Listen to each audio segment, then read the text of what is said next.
নমস্কার বন্ধুরা, চম্পা ব্লগে সবাইকে স্বাগত জানাই। আশা করি তোমরা সবাই ভালো আছো। আজকে আবারও নতুন একটা ভিডিও নিয়ে তোমাদের কাছে চলে এলাম। আর ভিডিওটা পুরোটাই থাকবে ইনফরমেটিভ, মানে তোমাদের সঙ্গে অনেক কিছু শেয়ার করব। আর তার সঙ্গে রয়েছে পোর্ট ব্লেয়ারের Mahatma Gandhi marine national park Pongibalu. সময়টা ছিল 6:30। 6:30টার সময় ভাতুবস্তিতে এসে দেখি দোকানপাট সব বন্ধ, কিন্তু সব লোকজন এখানে দাঁড়িয়ে আছে। জিজ্ঞাসা করাতে জানতে পারলাম এনারা সব পশ্চিমবাংলার থেকে কাজের সূত্রে এখানে এসেছেন। সবাই এখানে যে যার নিজের মতন ভাড়া ঘরে থাকেন আর সকালবেলায় এখানেই দাঁড়িয়ে থাকে। কারণটা জানতে পারলাম যে যার যার কাজের দরকার হয় ওনারা এসে এখান থেকে এনাদের নিয়ে যান। একজন ভদ্রলোকের সঙ্গে কথা বলে জানতে পারলাম যে এই ধরনের ব্যবস্থা কেন। উনি বললেন যে পোর্ট ব্লেয়ারের সবার বাড়িতে সবসময় কাজের দরকার পড়ে না, যার জন্য যখনই কাজের প্রয়োজন হয় এখান থেকেই এসে নিয়ে যায়।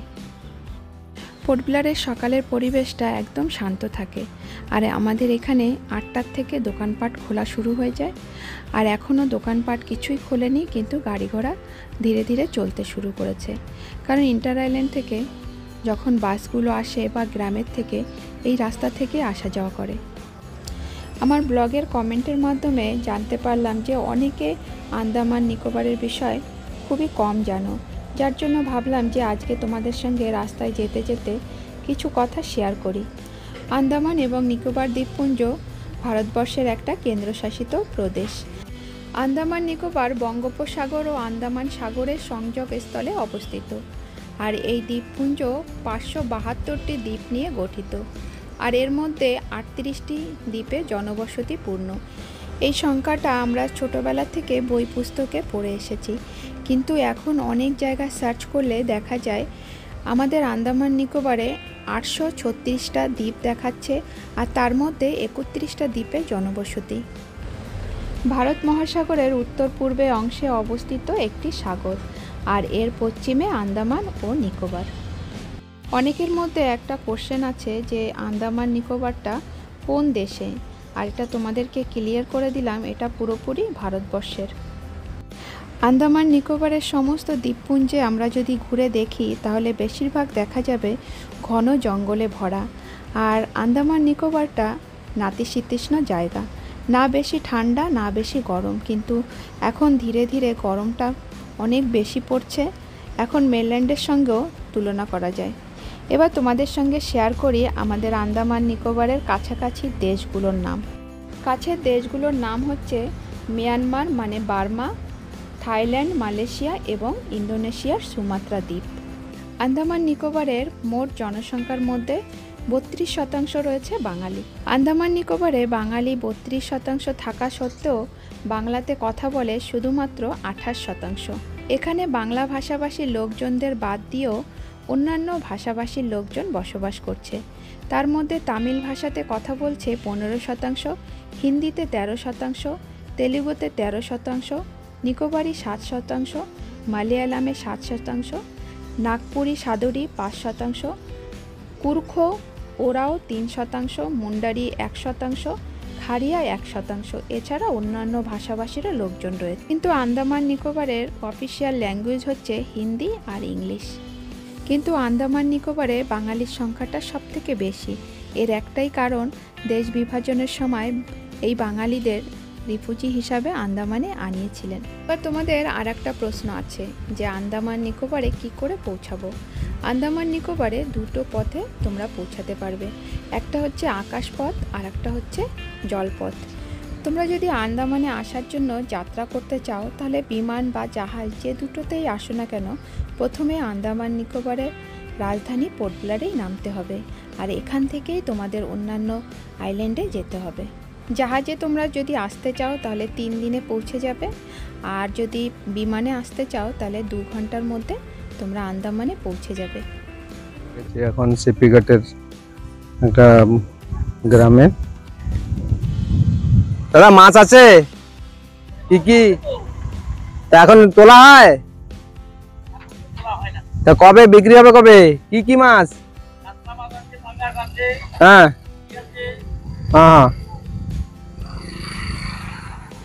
আমরা যে জায়গাতে যাচ্ছি সেই জায়গাতে যেতে গেলে আমাদের বাড়ির থেকে সময় লাগে প্রায় 1 ঘন্টার উপরে, যার জন্য অনেকটা গ্রাম পার করে যেতে হয়। আর এটা হচ্ছে সিপিঘাট গ্রাম, যে গ্রামটা পুরোপুরি সুনামিতে ডুবে রয়েছে।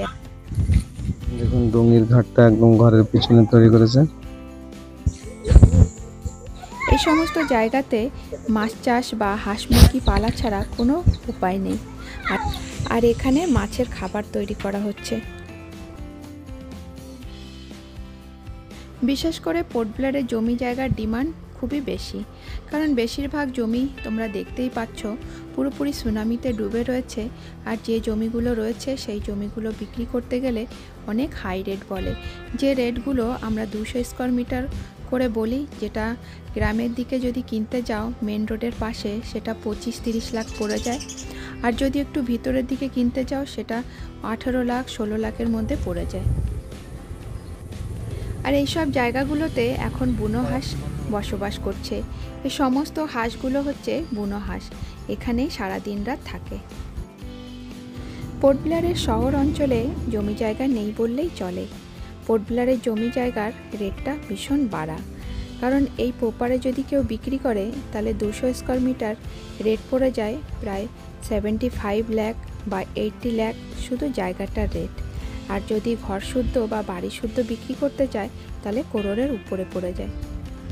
রাস্তার দুধার থেকে যে জায়গাগুলো তোমরা দেখতে পাচ্ছ এগুলো সব বিক্রি হয়ে গেছে। আর এই জায়গাগুলো আজ থেকে 3 বছর আগেই বিক্রি হয়েছে, কোনোটা 2 বছর হয়েছে। আর মেন রাস্তার পাশের থেকে যে জায়গাগুলো ওগুলো রেট ছিল 30 লাখ 25 লাখ, আর ভিতরের দিকটা 18 লাখ 20 লাখ এরকমভাবেই চলছে। এবার আমরা ঢুকে পড়লাম নয়া শহর গ্রামে। আর এই জায়গাটায় চারিদিকে সবুজে ভরা, সব জায়গাতে দেখো বাগান, নারকেল সুপারির বাগান আর চাষবাস রয়েছে।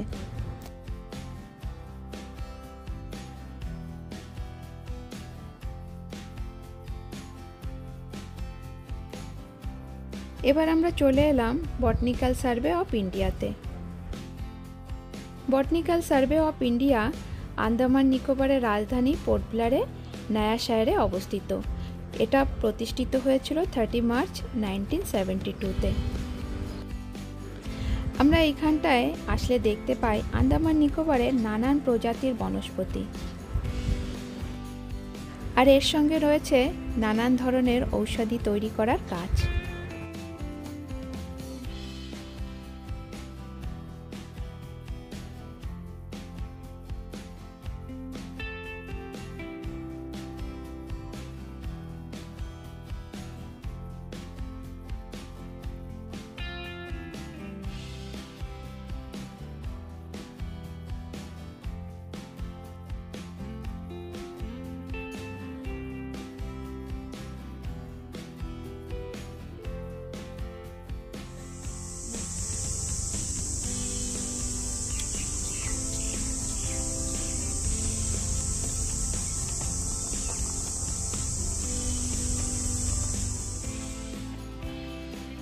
বটানিক্যাল সার্ভে অফ ইন্ডিয়ার এই জায়গাটা অনেক বড়, তোমাদের সঙ্গে ভবিষ্যতে কোনো দিন আমার ভিডিওতে শেয়ার করব।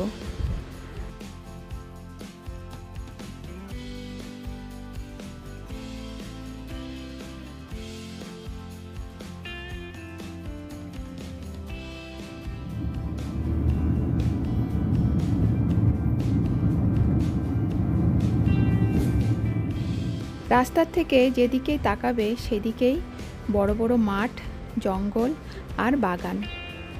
এসব ছাড়া কিছুই আমরা দেখতে পাই না, কারণ আন্দামান নিকোবরটা একসময় জঙ্গলে ভরা ছিল। আর এই যে চলে এলাম গুপ্তপাড়ার জাংশনে, এখানে ছোটোখাটো একটা দোকানপাট রয়েছে।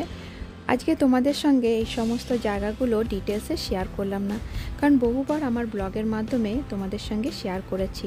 আর যে জায়গাতে যাচ্ছি সেই জায়গাটা অনেক দূর, অনেকটা রাস্তা যেতে হবে। আর ভিডিওটা আজকে বেশি বড় করব না, কারণ তোমাদেরও দেখতে অসুবিধা হয়। এখন চলে এলাম আমরা মাঞ্জারি পঙ্গিবালু জেটি।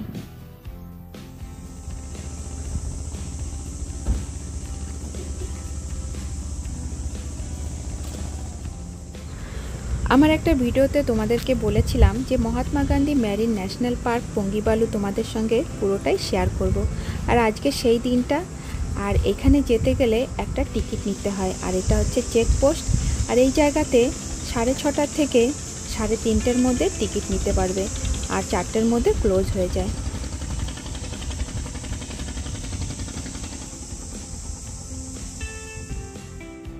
আমরা কার নিয়ে ঢুকেছি, যার জন্য কারের আলাদা চার্জ দিতে হলো 70 রুপিস। আর টু হুইলার্স নিয়ে ঢুকলে 40 রুপিস দিতে হবে, আর প্রতি ব্যক্তির 20 রুপিস করে টিকিট।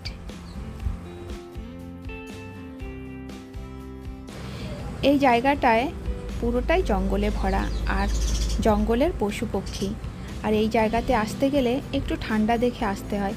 আর আমাদের সময়টা একটু ভুল টাইম ছিল, কারণ কি ভীষণ গরম।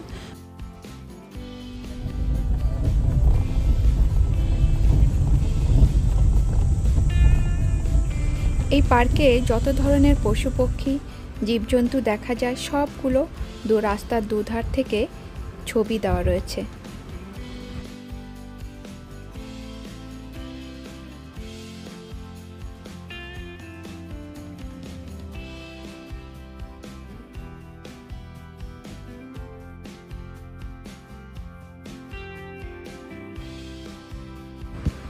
যেদিকেই তাকাবে সেদিকেই দেখবে গভীর জঙ্গল। আর এই জঙ্গলের মধ্যে কিছু কিছু দামিও গাছপালা রয়েছে, আর তার মধ্যে রয়েছে একটা প্যাডাক গাছ, সেটাও তোমাদের সঙ্গে শেয়ার করব।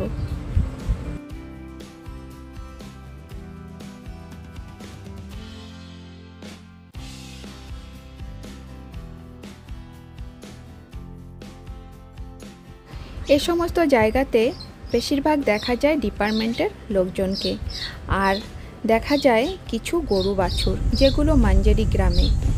আর যারা বেড়াতে আসে তাদেরই দেখা যায়, আর সব রাস্তাটা ফাঁকা।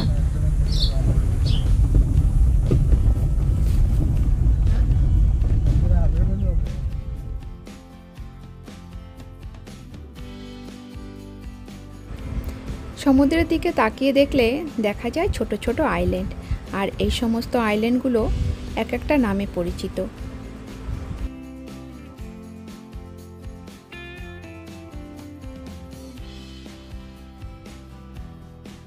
তোমাদের একটা প্রশ্ন ছিল যে আমরা পোর্ট ব্লেয়ারের সবাই পানীয় জল কোথা থেকে পাই।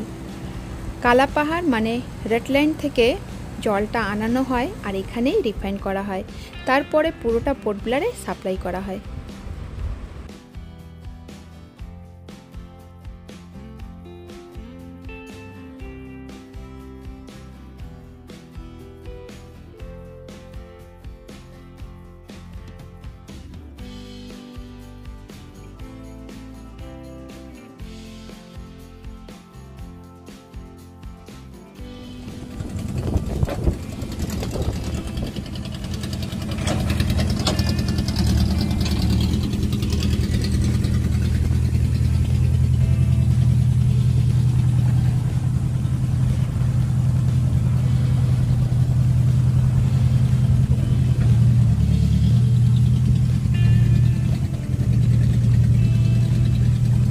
এইখানে যত কাঠের বোঙাগুলো দেখতে পাচ্ছ, মানে লগগুলো, এগুলো সব কালা পাহাড় থেকে আনানো হয়। আর কিভাবে আনানো হয় বা এগুলো কোথায় যায়, সেগুলো আমরা যখন ফেরার পথে তোমাদেরকে শেয়ার করব।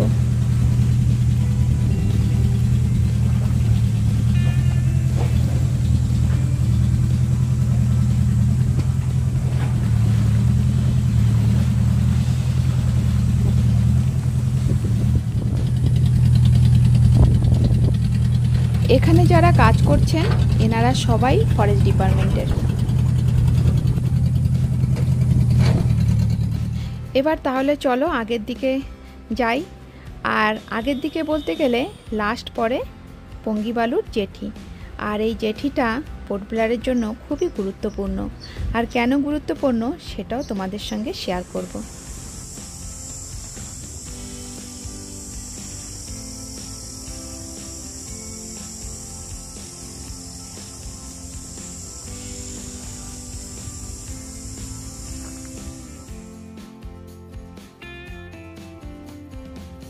এটা হচ্ছে পঙ্গিবালুর জেটি। আর যারা বেড়াতে আসে তারা দুটো উদ্দেশ্যেই আসে। প্রথম উদ্দেশ্য হচ্ছে এখানে যখন জল কম থাকে তখন কোরালসগুলো খুব সুন্দরভাবে দেখা যায়। আর দ্বিতীয় উদ্দেশ্য হচ্ছে সানসেটটা দেখার মতন। এই জায়গার সানসেটটা দেখলে সত্যিকারে তোমরা কোনোদিনও ভুলতে পারবে না। আর আমরা বেশি সময় থাকবো না করে তোমাদের সঙ্গে শেয়ার করতে পারলাম না।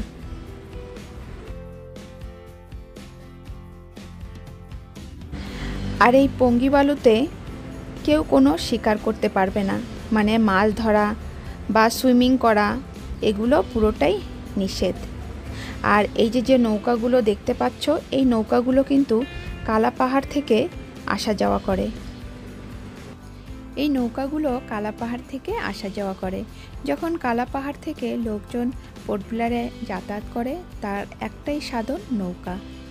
আর কালা পাহাড়ে সব রাঁচি সম্প্রদায়ের লোকজনই বসবাস করে। কালা পাহাড়ে চাষবাস করছে, আবার প্রতিটা পরিবারের এক একজন সদস্য দেখা যাচ্ছে ফরেস্ট ডিপার্টমেন্টে কাজ করছে। এই ছোট্ট একটা দ্বীপে মেডিকেলের ব্যবস্থা থেকে শুরু করে স্কুল ব্যবস্থা সব কিছুই মোটামুটি রয়েছে। কালা পাহাড়ের পাশ থেকে যে ছোট্ট একটা আইল্যান্ড দেখা যাচ্ছে, এই আইল্যান্ডটার নাম হচ্ছে রাইফেলম্যান। আর এই নামটা দেওয়া হয়েছে একটা জাহাজের নামে। আমরা জাপানিজ টাইমের পুরনো লোকজনের সঙ্গে কথা বলে জানতে পারি যে জাপানিজ কালে অঙ্গিরা এইখান থেকে যাওয়া আসা করত। আর এইখান থেকে অন্যান্য গ্রাম যেমন বিমলিটান, মাঞ্জেরি এই সমস্ত গ্রামের দিকে অঙ্গিরা এসে বাসনপত্র বের করে চা তৈরি করত, এমনও কথা ওনাদের মুখে শোনা যায়। কিন্তু পরবর্তীকালে সমস্ত অঙ্গিদের লিটল আন্ডামানে একটা জায়গা ডুবিং ক্রিকে স্থায়ীভাবে বসবাস করার জায়গা দিয়েছে। এই সব জায়গাতে টুরিস্টরা খুব কমই আসে। আর এই সমস্ত জায়গায় আসলে প্রাকৃতিক সৌন্দর্য সেটা তোমরা অনুভব করতে পারবে। আর এই যে নৌকা দেখতে পাচ্ছ, এই নৌকা কালা পাহাড়ে যাওয়ার জন্য তৈরি।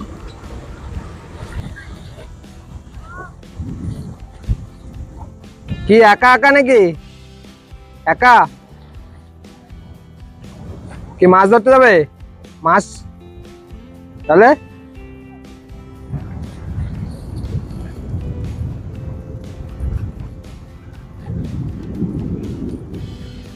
এই জলের মধ্যে নানান ধরনের মাছ দেখা যায়। আর জল কম থাকলে একদম স্পষ্ট দেখা যায়। वो देखिए बड़ा एक मच्छी सर।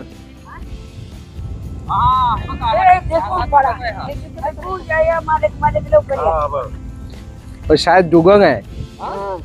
डुगंग डुगंग क्या बोलते हैं? डुगंग डुगंग पहिले हा पाच फुटाचा आहे जास्त नाही जास्त गे पाण्यात असं वाटते কালা পাহাড় বা আইল্যান্ডে যদি যাই তাহলে আপনাদেরকে ওইখানে গিয়ে পুরোটা দেখাবো। এখানে তেমন আর কিছু দেখানোর আপনাদের নেই, শুধু সমুদ্রের ভিউটাই আমি দেখাতে পারছি। এইখানে একটা টাইম বুঝেই আসতে হবে, যে টাইমটায় জল কম থাকে আর একটু গরমটা কম থাকবে, তাহলে এই জায়গাগুলো খুব সুন্দরভাবে এনজয় করা যাবে। আর অনেকে জানে না এই সমস্ত জায়গার কথা, কারণ এই সমস্ত জায়গা একটা প্রাকৃতিক সৌন্দর্যে ভরা আর শান্তির একটা জায়গা।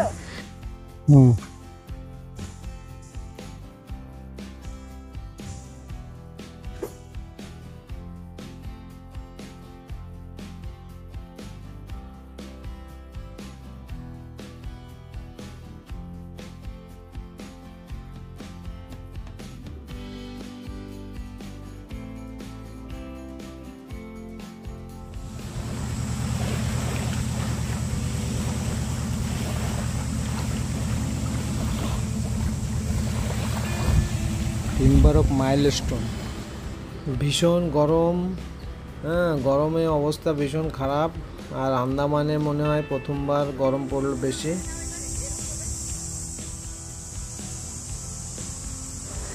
গাড়ির মধ্যে বসতে বসতে আর ভালো লাগছে না, তার জন্য গাড়ির বাইরে একটু দাঁড়িয়ে দেখলাম দেখি চারিদিকে জঙ্গলে ভরা।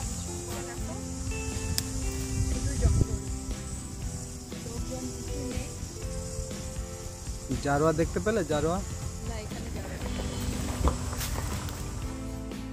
এবার গাছের বোঙাগুলোর বিষয় তোমাদের সঙ্গে একটু শেয়ার করি। এগুলো সব কালাপাহাড় থেকে আনানো। কালাপাহাড়ে ফরেস্ট ডিপার্টমেন্টের হাতি রাখা রয়েছে, আর ফরেস্ট ডিপার্টমেন্টের লোকজন ওখানে আছেন।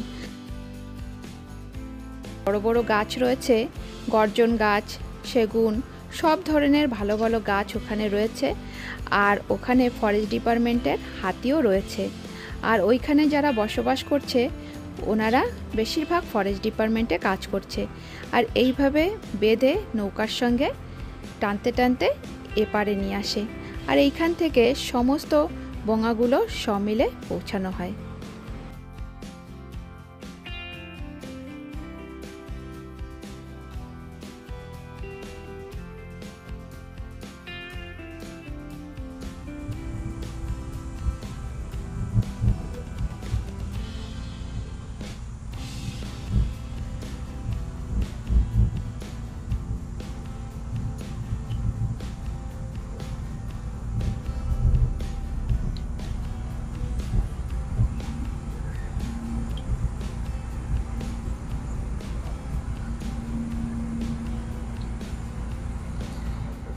বন্ধুরা, যেটা বলছিলাম প্যাডাক গাছ, এই যে প্যাডাক গাছ আপনাকে দেখাচ্ছি।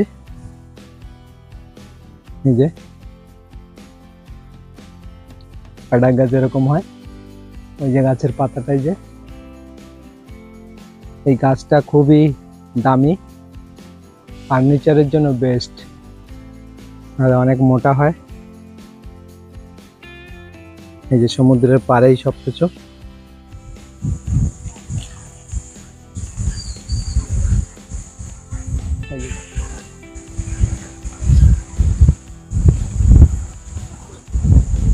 ও কি সুন্দর হাওয়া রে বাবা,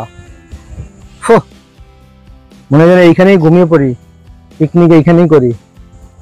ওই যে জলি বয়,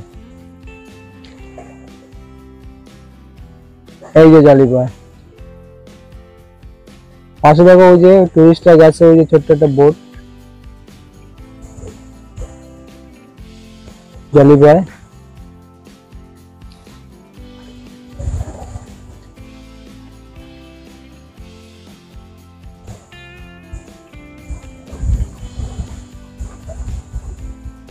জলি বয়, ওই যে পাশে আরেকটা আইল্যান্ড।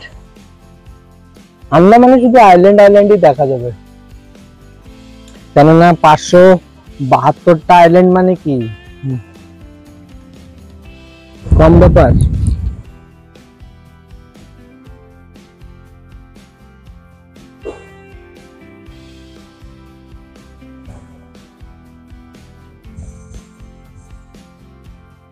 এখান থেকে শুধু ফরেস্ট আর ফরেস্ট।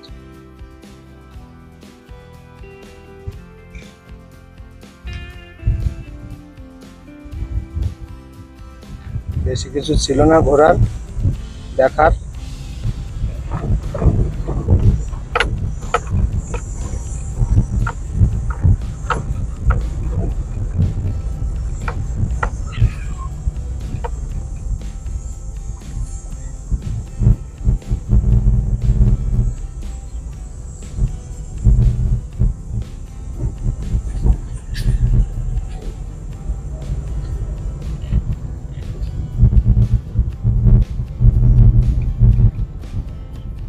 এই যে মা শীতলার কুলো নিয়ে বেরিয়েছে এই মঞ্জিরি গ্রামের মা মাসিরা।